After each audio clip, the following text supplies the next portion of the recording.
BNP বিরোধী দলের সাথে যে আচরণ করছে এটা অতীতে আওয়ামী লীগও সেটা করেনি। মাননীয় স্বরাষ্ট্রমন্ত্রী তুচ্ছ তাচ্ছিল্যভাবে জবাব দেওয়ার চেষ্টা করেছেন এবং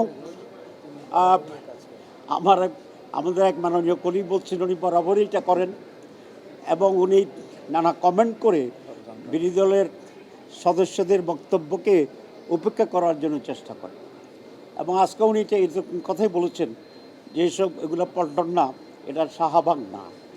এটা ওনার মনে রাখা উচিত ছিল আজকে যে উনি স্বরাষ্ট্রমন্ত্রী এটা শাহবাগের প্রোডাক্ট।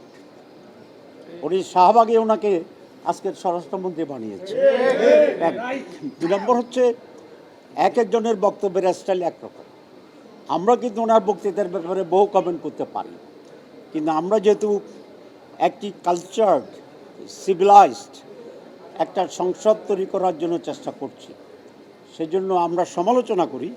কিন্তু আপনারা দেখবেন আমাদের বিরোধী দলীয় নেতা আমির জামাত থেকে শুরু করে আমাদের সিনিয়র নেতৃবৃন্দ যখন বক্তব্য রাখেন, আমরা প্রত্যেকটি শব্দ বাক্যের দিকে লক্ষ্য রাখি যেটা সংসদকে কোনোভাবে যেন হীন বা কলুষিত করতে না পারে।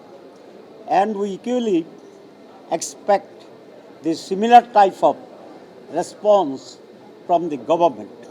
কিন্তু গভর্নমেন্ট এমনভাবে আচরণ করছে মনে হয় যেন তাদের ভিতরে এক ধরনের অহমিকা এবং একক নেতৃত্ব এবং কর্তৃত্বের এক ধরনের এবং দলীয়করণের চরম দলীয়করণের অবস্থা হচ্ছে। আপনারা জানেন অতীতে কোনো কর্পোরেশনে দলীয় লোককে নিয়োগ করা হয় না, কারণ এগুলো পরিচালনার জন্য টেকনিক্যাল লোকের প্রয়োজন হয়।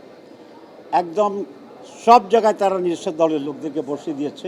এটা আরেকটা চ্যাপ্টার, এটা বললেই আরেকটা সাংবাদিক সম্মেলন বা আরেকটা সময় দরকার, but you know all this things. দুই নম্বর, বিএনপি বিরোধী দলের সাথে যে আচরণ করছে এটা অতীতে আওয়ামী লীগও সেটা করেনি। যেমন ডেভেলপমেন্ট যে সমস্ত ফান্ড থাকে সরকারের, এগুলো বিএনপি তার লোকদেরকে দিচ্ছে। We are equally elected representative of the people.